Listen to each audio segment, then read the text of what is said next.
అయోధ్య రాముల వారిని తలుచుకోకుండా ఉండలేము. అలాగే అయోధ్య పూజా సామాగ్రి కూడా వాడకుండా ఉండలేము. అయోధ్య పూజా సామాగ్రి వాడండి, మీ పూజని పరిపూర్ణం చేసుకోండి. డీలర్షిప్, డిస్ట్రిబ్యూషన్, హోల్సేల్ కై సంప్రదించవలసిన నంబర్లు.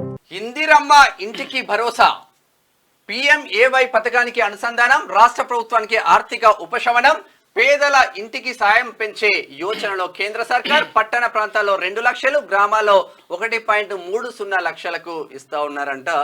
మరి అయితే నిజంగా ఒక మంచి నిర్ణయం తీసుకుంది కేంద్ర ప్రభుత్వం కూడా. అయితే ఇల్లు లేని ప్రతి ఒక్కరికి ఇల్లు రావాలి, ఇండ్లు కట్టించాలని చెప్పేసి గతంలో ప్రభుత్వం నిర్ణయించింది. ఏది కేంద్ర ప్రభుత్వం కూడా నిధులు ఇచ్చింది.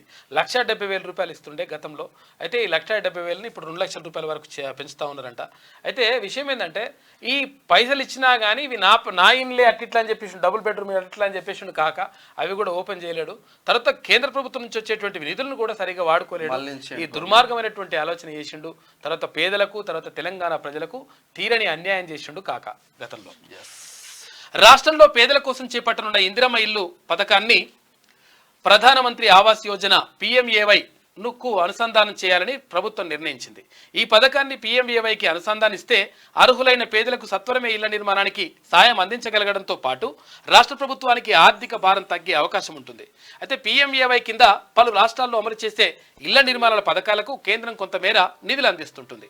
అయితే ఆ నిధులు అందుకోవాలంటే రాష్ట్రంలో ఎన్ని ఇళ్లు నిర్మించాల్సి ఉందనే అంశంతో పాటు లబ్ధిదారుల వివరాలను తెలుపుతూ కేంద్ర ప్రభుత్వానికి నివేదికను అందించాలి. ఆ వివరాలను పరిశీలించిన తర్వాత కేంద్రం విడుదల వారీగా రాష్ట్రాలకు నిధులు అందజేస్తుంది. 2024-25లో PMAY కింద దేశవ్యాప్తంగా 3 కోట్ల ఇళ్లను అర్హులైన పేదలకు అందించాలని మోడీ సర్కార్ తొలి మంత్రివర్గ సమావేశంలో నిర్ణయించిన సంగతి తెలిసిందే. అయితే ఈ క్రమంలోనే సీఎం రేవంత్ రెడ్డి ఇటీవల ఢిల్లీలో ప్రధాని మోడీతో భేటీ అయినప్పుడు రాష్ట్రానికి 25 లక్షల ఇళ్లను మంజూరు చేయాలని, ఆర్థిక సాయాన్ని కూడా పెంచాలని కోరారు.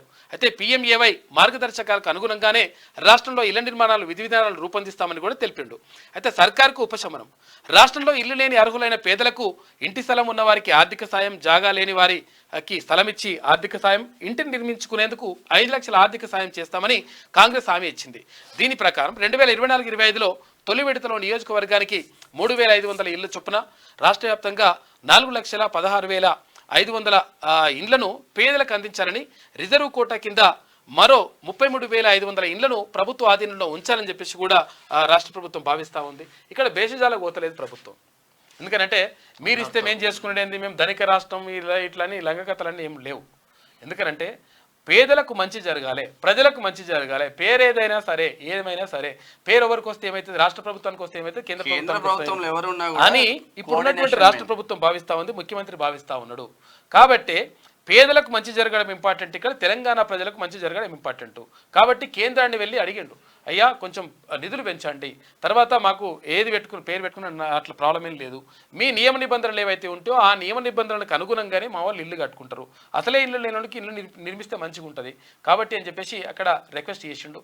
దానికి కేంద్ర ప్రభుత్వం కూడా సానుకూలంగా స్పందించి ఇళ్ల నిర్మాణం PMAY కింద ఇళ్ల నిర్మాణానికి 2 లక్షల రూపాయలు ఇక్కడ పట్టణ కేంద్రంతో సఖ్యతగానే ఉన్నాడు రేవంత్ రెడ్డి. ఇక్కడ ఉన్న మన గవర్నర్ తో కూడా మొన్న భేటీ అయిండు, మీకు ఆ విషయం తెలిసిందే. ఉండాలి,